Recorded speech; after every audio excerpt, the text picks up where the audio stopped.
I'm Mohammed Sadasan from the Petroleum Engineering Department, and in this term, as part of Geology 201, I wrote a paper entitled Properties and Characteristics of Silicate Minerals. I chose this topic because of the importance of silicate minerals. Silicate minerals constitute about 92% of the Earth's continental crust. The main aim of writing the paper was to educate normal people with little knowledge of geology about this very important mineral group. As you know, silicates fall into two categories: dark silicates and light silicates. Dark silicates are the ones that are darker in color, and light silicates are the ones that are lighter in color. So we'll start by talking about dark silicates.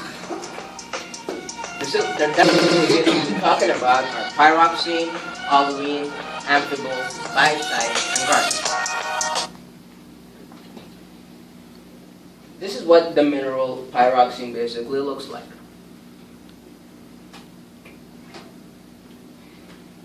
The general formula, as you can see over here, is XySiO2O6. Now, this part is found in all pyroxenes. What is different in different pyroxenes is the elements in the X and Y sites. In the X site, we usually have elements like calcium, magnesium, iron 2, and sodium. In the Y side, however, we have stuff like chromium, manganese, iron 3, etc. This mineral is found in most igneous and metamorphic rocks and has a very simple single chain structure. As you guys know, our Earth consists of three layers: the mantle, the core, and the crust. Pyroxene minerals form one of the main ingredients of the upper mantle. Now let's move to olivine. This is what it looks like. As you can see over here, the mineral has an olive green color. And that is how it gets its name of olivine. The general formula is over here at the top.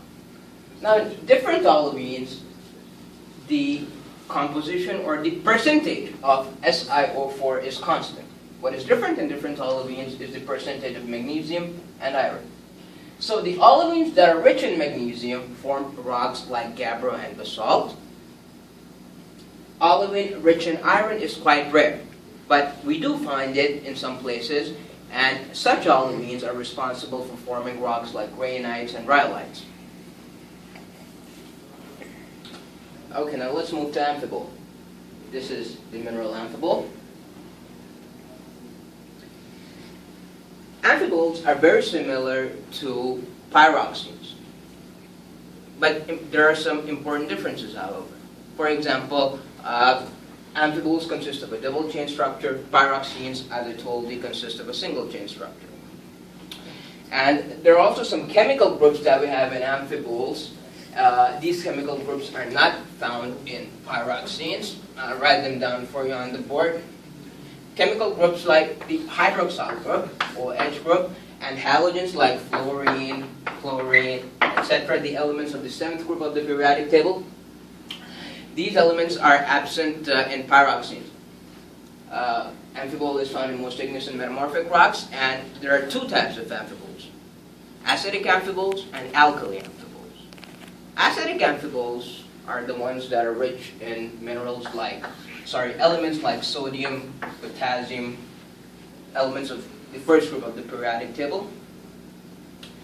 Acidic amphiboles are the ones that are rich in halogens, like fluorine, chlorine, etc. And now let's move to biotite. It is also known as black mica or dark mica because of its color. It has a very simple single sheet structure. When biotite exists in large pieces, it resembles books or textbooks. So that is why huge lumps of biotite are known as books. In fact, the biggest piece was found about a couple of years ago in Norway, and it is 7 meters squared in area. I'll come to garnet, a very expensive gemstone. This is the chemical formula of garnet. The different types of garnets have similar physical properties, but what is different in them is the chemical properties. And that difference in chemical properties arises due to the presence of different elements in the X and Y sites. Now, usually in the Y site we have aluminum, and in the X site we have calcium. We have many other elements in the X and Y sites, but those are rare types of garnet, so we will not be talking about them over here. That concludes our talk about dark silicates. Now let's move to the light silicates: feldspar, quartz, and muscovite mica. These are the three types of light silicates that we'll be talking about over here today. This is the mineral feldspar. In the beginning of the talk, I told you that silicates make up about 92% of the continental crust. The minerals that we've just talked about make up a very small portion of the 92%. The most abundant mineral in our crust is feldspar, makes up about 60%.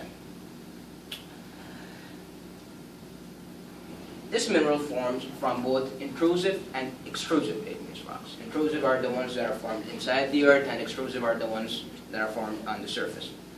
There are three types of feldspars that I'll be talking about today. The first one is K-spar, K from potassium, the chemical symbol of potassium.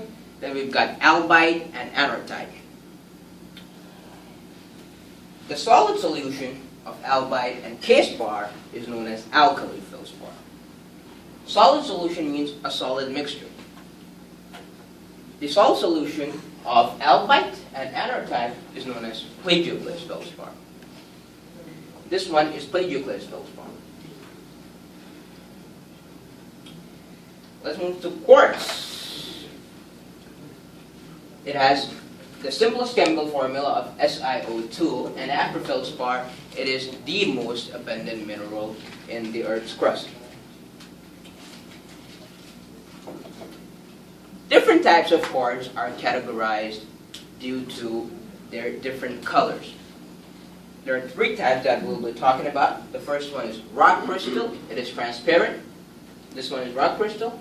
Then we've got smoky quartz and milky quartz. Smoky quartz is opaque, you cannot see through it, and milky quartz is milky in color, basically. Now, most of you, I'm sure, have seen quartz as a separate mineral in the laboratory, not in nature. So I got a small sample from the rust formation for you guys, and you can see the mineral quartz in it. If you guys want to see it, you can pass this around. I got this from the Lower Rust Formation a couple of days